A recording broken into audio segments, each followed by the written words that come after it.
शापित हवेली का रहस्य। रात का समय था। घड़ी ने 12 बजाए ही थे। सन्नाटा इतना गहरा था कि हवा की सरसराहट भी डर पैदा कर रही थी। गांव के बाहर खंडहर बनी रायगढ़ हवेली के पास कोई कभी नहीं जाता था। कहा जाता था कि वहां जाने वाला कभी लौटकर नहीं आता। लेकिन आरव, एक पत्रकार, उस रहस्य को सुझाने की ठान चुका था। उसे पुराने अखबारों में हवेली के मालिक राय साहब के परिवार के रहस्यमय गायब होने की खबर मिली थी। आरव ने तय किया कि वह खुद जाकर सच्चाई पता करेगा। अगली रात वह कैमरा, टॉर्च और नोटबुक लेकर हवेली पहुंचा।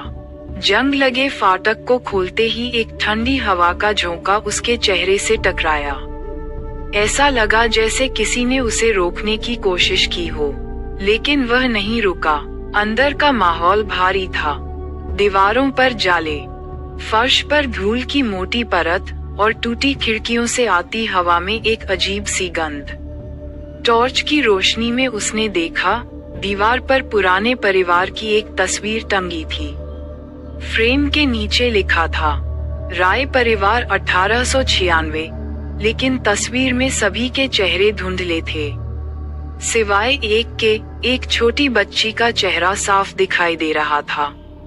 उसकी आंखें ऐसे लग रही थीं जैसे आरव को ही घूर रही हों। आरव को अजीब सा डर महसूस हुआ। उसने सिर झटका और आगे बढ़ गया।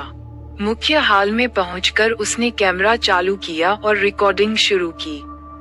तभी ऊपर वाली मंजिल से किसी बच्चे के हंसने की आवाज आई। आरव ने टॉर्च ऊपर फेंकी। सीढ़ियों के ऊपर एक सफेद कपड़ों में छोटी लड़की खड़ी थी। बाल बिखरे हुए, चेहरा ठंडा और आंखें लाल।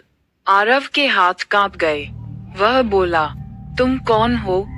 लेकिन जवाब में सिर्फ वही हंसी गूंजी और लड़की गायब हो गई। वह डरते हुए ऊपर गया। कमरे का दरवाजा आधा खुला था।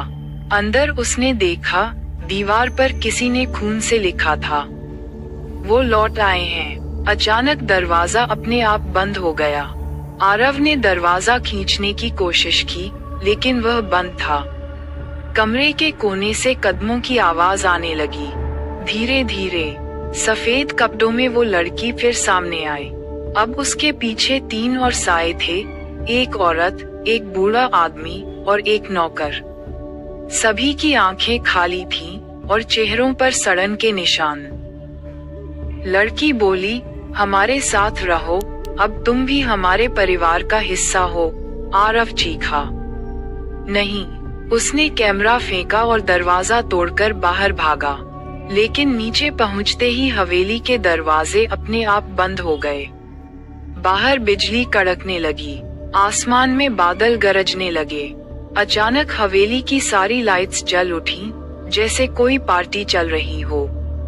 पुराने जमाने का संगीत गूंज उठा और सैकड़ों आत्माएं नाचती दिखाई दी। आरव भागने की कोशिश करता रहा, लेकिन हर रास्ता उसी कमरे की ओर लौट आता था। वह चीखता रहा, कोई है? मदद करो। लेकिन कोई जवाब नहीं आया। सिर्फ वही हंसी, वही ठंडी हवा, वही बच्ची की लाल आंखें। सुबह होने पर गांव वालों ने हवेली का दरवाजा खोला। हवेली फिर शांत थी, लेकिन इस बार वहां एक नई तस्वीर टंगी थी। राय परिवार, अब के सदस्य। आरव, तस्वीर में आरव उसी बच्ची के बगल में खड़ा था।